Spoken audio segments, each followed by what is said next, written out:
Welcome to the PK Soul Show. Welcome to the PK Soul Show. Hello. Hey everyone, welcome to this edition of PK We're back. Social. We're excited about this week. This week's episode is very, very different. It's We're on episode 3. yeah.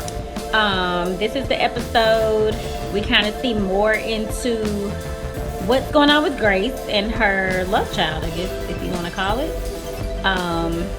We also see where Lady Mae is still struggling with some of the things she struggled with last season, aka Mac's horrible acts that he committed toward a lot of the girls at the church. Yes. So we start out with this episode, and Lady Mae basically tells Pastor Greenleaf, well, I guess he's not a pastor right now, but whatever. She tells her husband that she had this dream, and she kind of goes into detail and lets him know she dreamed that he was standing at the, I want to say in the church, was it in the church? Wherever it was. No, it was in a gallery or something. It was something weird, and he had a knife, and it was bloody, and he was saying, "I'm sorry." Well, she implied that he cut the picture. Okay, yeah, my bad. He cut a pic, but I thought She she implied said that it was he blood cut on the picture knife. of Christ in half. A painting that was hanging on the wall. Did she not say something about blood? Yes, there was. He had the knife in his hand. There was blood on the knife, and he just looked at the blood and looked at the knife and looked at her and said he was sorry. But she then comes to realize after. First off, his response was quite hilarious. So basically she tells him about the dream, and he looks at her like, okay. And she tells him her interpretation of the dream, which is, oh, you need to apologize to the church for, I guess, your wrongdoings, whatever those may be, because at this point there are quite a few. So anyway, her dream she interpreted as he's got some issues that he needs to take care of. And he tells her, I'm trying to remember what keep your dreams to yourself. Yeah. Like, what did he say? Like, He used some I can't had remember. the He used an dream? example of the Joseph? Bible, Jonah or someone. He used an example in the Bible. we should told him. probably know this one. Yeah, we should. But he told him. He Who told was her. it? Was it Joseph the Dreamer? I'm definitely not going to see that. I'm Just gonna not doing Google. it. You can Anyway, he had a scripture reference. It was like so and so in the Bible. Keep your dream to yourself. I really not saying it was Joseph. I don't think it was. But anywho, Who had the coat of many colors? It probably was Joseph. It would make sense. No, whoever had the coat of many colors, it was Joseph. Oh, it wasn't Joseph. I thought he only had one, or maybe it was. Was it his brother telling him to keep his dreams to himself? Probably. We don't know yet. You know what? Who knows? Because who's to say that this fictional pastor had the scripture right? Maybe we right and he was wrong about who. Well, anywho, yeah, we don't care about that. But So yes, basically he's telling her, keep it to yourself. Until I get this dream, I'm not making this apology. right. So, I guess she's just gonna have to deal with it for now. Because in her mind, it's like, okay, I shared my dream with you, and this is your sign to get it together, and you want to get it together. So, the next scene, we come across one of the church members. I believe her name is Misty, and she comes up to the church. She's looking for Grace. Apparently, Grace has scheduled. She had a counseling session with her, or She was supposed to go with Misty, this church member, to check on her daughter. Apparently her daughter is back on drugs, and she wanted Grace, I guess, to be the helping counsel. Like, what should I do? How do I fix this? So Grace and all of her skeletons that she's dealing with completely forgot about this lady. Grace, meanwhile, has told her mom that she had to go back to Arizona to handle something with her ex-husband, but in actuality, she went to visit her love child, who is now, what do you call her? why do you keep calling him the love child? Because he's a love child. Well, I mean, he's just a grown man now who she abandoned, and But he's she's still bitter. treating him like a love child. Well, He's still that little... okay. Yeah, Amber's. Okay, so yeah, she is dealing with that. Do you call it a halfway house when you get out of jail and you go to the little? It said work release center. Oh, on the outside I of the thought they building. called it halfway house, but anyway, She's at the work release center with her son. He's out of prison and he has to get back on his feet. He asked for money, so I guess she decided if she's getting the money, she should go see him, which that's the least she could do. So, yeah, meanwhile, everyone thinks she's taking care of business with her ex-husband, that she's handling that. So back in Memphis, Misty comes to the church. She can't find Grace. Of course, Phil, I'm so tired of Phil. Phil overhears her conversation with the church secretary and says, you know what, Grace isn't here, but I can assist. Of course, I think her name is Corinne. Yeah. Anyway, of course, she's like, no, I was given strict orders by Grace to just call her if there's an issue. And he's like, no, I'll handle it. Like, basically, he wants to see what the issue is with this member, because this is his golden opportunity to steal someone from he's Grace. definitely probably trying to figure out as well why she's out of town. Like, he wasn't aware that she wasn't even around. I so. think he is, but him helping his lady ain't gonna help him figure out. No, it won't. Nope. But it's a good opportunity for him to try to win over a member to his side, I guess, versus Grace's side, since they're playing sides. So anyway, the member hashes out whatever she needs to hash out with Phil. Meanwhile, Corinne calls Lady May and lets her know, look, I just tried to tell this church member that I will get in contact with Grace for her, but Phil has basically whisked her away. So what do I do? Of course, Lady May drops everything, makes the pastor come with her, and they go straight to Misty's house. And they wait on her. They end up talking to her and let her know, look, Grace isn't here. We're not sure what you discussed with Phil, but whatever the issue was, let us help you. Misty is just dead set on saying, no, I've already handled it with Phil, thanks, but, this doesn't concern you. At that point, Lady May, I guess, feels like she can use her Lady May magic, and she asks Pastor to go warm up the car while she talks to Misty. But while she's talking to Misty, thinking she's going to win her over, Misty ends up telling her, honestly, I do not want help from you. Although you may think that Pastor Greenleaf and his discrepancies and issues was the reason why most members wanted y'all gone, it really had less to do with him and more of you. Of course, at this point, Lady May is just so shocked and so surprised. Me, like, what on earth could I have done? And that's when, she politely tells her, a lot of us, I guess members, she made it sound like a lot of the ladies in the church, do not believe Lady May's story that she literally had no idea that Mac was not only messing with all these young girls, but he was using their scholarship fund to basically pay off the families.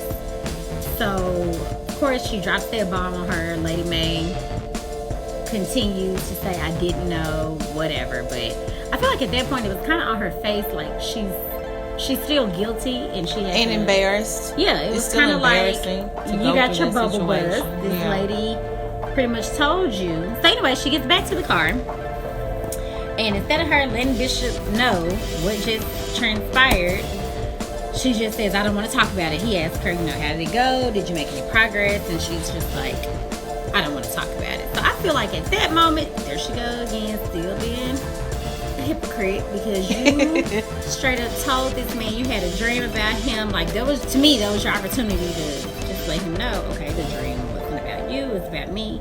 Doesn't she eventually? She does eventually, but I feel like she should have done it at that moment.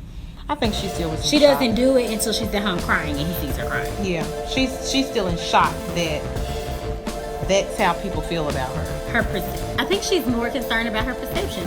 I still don't think it's the actual guilt of what happened to your daughter. I think at that moment it was still the perception of, oh my God, they think I'm a monster. This is my church. I'm going to lose my church because this is what they really... Because in this episode, I can't remember who she was talking to, but I hear her say on the phone, she says, my church. And I'm thinking... Yeah. She still feels it's her church. Like, she's just... Well, how was it her church? She was never the pastor. Or was she pastor for like 2 minutes? I mean, as first lady, she probably still feels like, I'm the lady of this house. This is my home. This is my church. These are my people. So she probably still, has that same feeling because it's not like they resigned or stepped down or retired. They were forced out. That's true. So she still has regret and feeling some kind of way because they're no longer apart. And to me, she's reaching. She's doing whatever she can to stay relevant and to stay necessary and important to the church, and it's just not working. You know what's weird? When I think about Greenleaf and I think about the church, we don't ever say ministry. We call it a church. It's a church. Of course it's a church, but I'm saying Well, it's obvious that they're not really a ministry. Like, it's about the structure of a church. I did hear Lady Mae make reference to ministry. This was like the first time I've ever What heard did she her say? say it in an episode. I'm trying to remember who she was talking to, but it was in one of her rants. I want to say when she was talking to the pastor and letting him know that Phil has moved in on Misty, and basically she felt like he's trying to steal, a member from them. That's when she was complaining about Harmony and Hope and saying they're all about the money, they're all about this, that, and the other. They're not about ministry. Now, she didn't say we're about ministry, but she did say Exactly. they're not about ministry. So.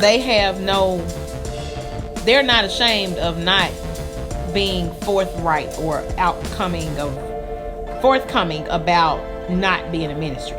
To me, you're camouflaging what you do in ministry, but it's really not ministry. Like, Lady Mae is just always, I've just always had this weird feeling about Lady Mae from every season. She seems to be, she reminds me of Carissa. Like, it's and just you know what? underlying. I was thinking that when I was watching, I think last week's episode, where it was like, I feel like Carissa is getting more and more, she despises Lady Mae. I feel like she's becoming more and more like Lady Mae. She doesn't even realize it. Just like this man, your husband is telling you he wants to hold on to this land for some purpose, probably a ministry purpose, and because he couldn't tell you, flat out exactly what he wanted that ministry to be, you kind of didn't care. You kind of didn't want to wait on him anyway, because I forgot in this episode, his week is up. He was supposed to be praying about the land that they have that she wants to sell. She goes and tells him the week is up, and I found someone who wants to buy it. And he's still not happy about it, but in her mind, he really didn't even give her a response. She just assumes he's going to be okay with it, but he did not respond to her. Probably still out of shock that you would have the nerve to go get the land evaluated or whatever. Yeah. And I said I don't want to sell it. Period. Yeah, and I feel like that's something Lady Mae would do. What's more important to me right now? It's not this land that you might need for ministry. Well, I will say this. This is the difference between Carissa and Lady Mae. Carissa is, at least Lady Mae would have politically dressed up her reasoning. She would have polished it where it didn't seem selfish and where it didn't seem like it was necessarily for her, but for the good or the benefit of the people. Yeah. The people that she's over, the flock. Well, that just means Carissa's not going to oblige. If she really wanted for her, she's going to say, I want this land for us. We need a house. Which makes me just solidifies my thought about Carissa. Carissa could care less about the church. Carissa would be a horrible first lady. Yes, at this point, she really could care less about the church. She just, and because she's all concerned about how she feels. And I think when they went to Triumph, she was going to try. Well, to me, you only wanted to try to make it work because you had no choice. You didn't have the choice of making it work at Calvary anymore. Right. So you were just going to try to do something at Triumph. Correct. So, true that. These women give first ladies and other ladies of the cloth just bad reps.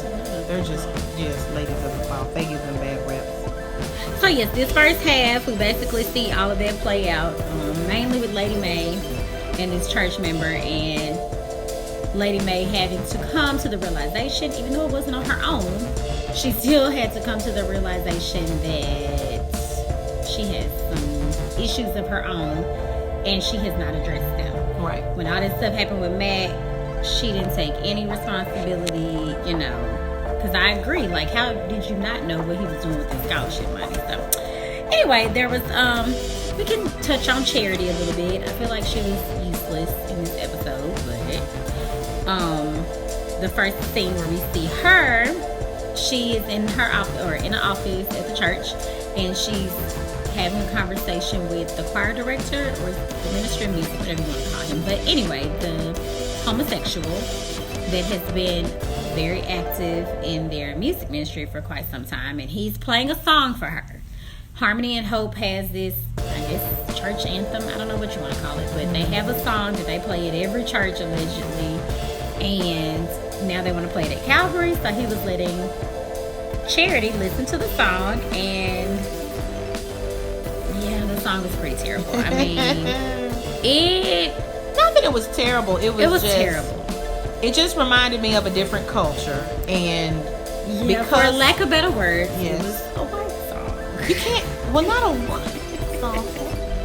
For lack of better terminology. Well, no, maybe like a now, more southern if style they played song. it at church, it was a southern. If they style play, song. if that was played at our church, would I mean, the comment not be made? Why they playing that white song? Somebody's going to say that. Or we would never Not be to in a offend predicament anyone, where but we would since be. we're talking about But Harmony and Hope doesn't. They needed. I mean, be real. They need black churches. That's why they went after Calvary, like to make their umbrella more multicultural and more diverse. But They it's needed not a church. really that diverse. Like, why don't y'all have a church anthem that doesn't cater to one group? Of course, and honestly, I feel like that's why Charity got upset. Like, right. It's not a matter of who sung the song, but how the song was, how it was composed, right, and how it did not appeal to a certain group of people. But same token, it lacked soul. And most soul music is associated with which people? Okay, I'm just saying. That's what I'm saying. I'm not saying it's a black and white thing. I mean, Kelly Clarkson could have sung it. She could have. And she is. But had as she hip as they sang come. it in that melody, it still would have sounded more like it was still for African Americans, because she has that type of voice. The fact that this time, and I'm hoping that in the next episode, what Charity is going to do with the song, I feel like she's she'll going make to it remix it and make it soulful, so where it's not just for this genre, this group of people, or Correct. this group of people, or the group of people that like this genre. Correct. She's gonna make it sound more universal. I think so. Yes, I hope that's what happened. It was not a universal song. Now, don't get offended by that comment, but that's what a lot of black people would say about that song. Well, that song in particular, it caters to Harmony. I should have had it on my phone so I could play it. It caters to Harmony and Hope brand, and that's something unfortunately Grace did not see, or the deacon board back then when they were interested in turning the ministry over to Harmony and Hope. They didn't realize, even though Harmony and Hope may have their, I don't want to say tokens, but their representatives. They may have their representative type churches. He's a token because he doesn't have any real power. He's just a face. Well, I really do think that they should have looked into the ministries of Harmony and Hope to see if it was something that would be suitable for their church. It's just not suitable for the type of church. Well, I'm with Charity. When Charity heard it, she was not a happy camper. No, she wasn't. And I can feel her. I mean, let me change what I said about the white song. Whether it's a white song or black song, that song was boring. That song was for a certain demographic. It was catering to a certain demographic. Yeah, it did. It catered to a certain honestly, now demographic. that I think about it, instead of it, I feel like it catered more toward old people. Because there are some songs. That's why I said Southern, because to me the style it was also was the just style. different. Because I know a lot of young Southern quote unquote children who probably would have been okay with that song. That's true. Granted, they may not attend an predominantly African American inner city church, right, or urban church. But this is a predominantly African American. It's not inner city. Probably urban. Yeah, but it's an African American church, and the African American churches that I have been to do not sing songs like that. And I would be very interested in knowing. I'm gonna get a little off subject here, but I would be very interested in knowing exactly what churches or church was considered when they developed Calvary and when they developed. I don't think they're ever gonna say that. No, but it's just Because there's been so interesting much that it would be drama that people would immediately try to attach drama to this church. Drama. If you say Yeah. what churches you got that inspiration for, somebody's gonna try to attach Yeah. any of these storylines Of course, to I don't. somebody's church. Correct. I definitely don't think they would do it, but I am very interested in what churches, especially since they based it in Memphis, Right. what churches they would attach to it. But anyway, another time for another day. Next on this episode, Well, yeah, so basically, to wrap that up, Charity hears a song. She's not happy. She says she's going to call Judy. So I'm assuming that Judy is Harmony and Hope's Minister of Music director. Or director something of, like that. yeah. So she tells, I cannot remember his name, but she tells the her guy assistant. that she's going to call Judy. And he's like, please don't do that. You're going to get me in trouble. Grace has given very strict directions that if you have an issue that goes to Judy, it goes to her first. Of course, that rubs Charity the wrong way because I guess it's just one more reminder that she's not an authority and that's an issue for her. So she says, fine, I will talk to Grace. Of course, Grace is nowhere to be found when she finds that out. She says, forget it. I'm just going to go ahead and let Judy know how I feel about this song. So anyway, we'll come back to that. But yeah, that is where we leave her. She decides she's going to let Judy know. So in the next scene, we're going to skip back over to Lady Mae. She's at her home and she's crying. And I want to say at that moment, was she looking at a picture of Faith? I think she was looking at a picture of Faith. Mm-hmm. And she cries. The bishop walks in, he sees her crying, and now all of a sudden she wants to admit her guilt. She tells him, what Misty told her about how basically we know you weren't innocent in that Mac scandal. You had to know something. He was molesting these girls, paying them off quote unquote scholarship I must money. agree with Misty. I do. I mean, I just don't see how for years you don't know that someone that close in your family is just being And even destructive. in that moment, I was confused because she was saying something. I don't know if she was trying to talk through it with Bishop, but at one point she said, "But I did know." And You know he what? says, "No, you didn't." Yeah. And I'm like, "What is going Well, on here?" I think she's probably realizing I suspected something. Maybe she's putting And stuff so, together. yeah, and she's thinking maybe about, thinking thoughts in the past, scenarios, situations that she might have found and I'm and confronting hoping, him. I was hoping that's what she meant. I'm like, okay, surely she not saying she knew. Maybe she's saying, you know what? I had to had have woman known intuition about something, Yeah. and I ignored it. But if my intuition was, That's kind of alerting hard. me, Yeah, that's so hard because you probably. but it really shouldn't be that hard. I mean, I'm not gonna judge. I don't know. Some Well, people have I'm not that. talking about the money situation, but even dealing with the children, like What children? your daughter. Like, I just. Were Well, I you feel not like in tune if with your you're- family, or did you really just not know what was going on? When she said out of her mouth, I knew. I mean, I guess she didn't mean literally.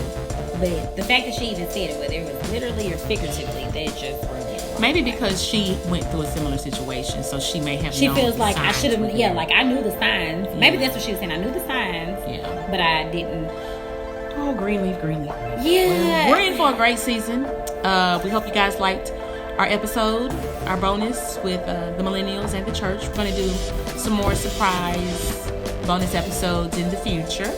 Yes. But we're so glad that you tuned in. And remember, tell us what you think. Tell us your thoughts so that we can discuss them on the podcast as well. If you have your own thoughts about Greenleaf Hit or us just up. church life, church in general, or religions in general, just let us know. You can always check us out on Actually, let us know on Instagram. Whenever we post an episode, we always post a link on Instagram, or we'll do a regular post on our page, just reminding you to go listen to the podcast. So just hit comment, tell us your thoughts on the episode or your thoughts on our thoughts, and you can hit us up at the PK Social. That's our Instagram, and on Facebook also we are the PK Social. Or you can email us for any reason at all. Our email address is thepksocial@gmail.com. Yep. Let us know if you have any comments. So glad that you guys are tuning in. Tell a friend, share our podcast so we can grow together. Have a good week.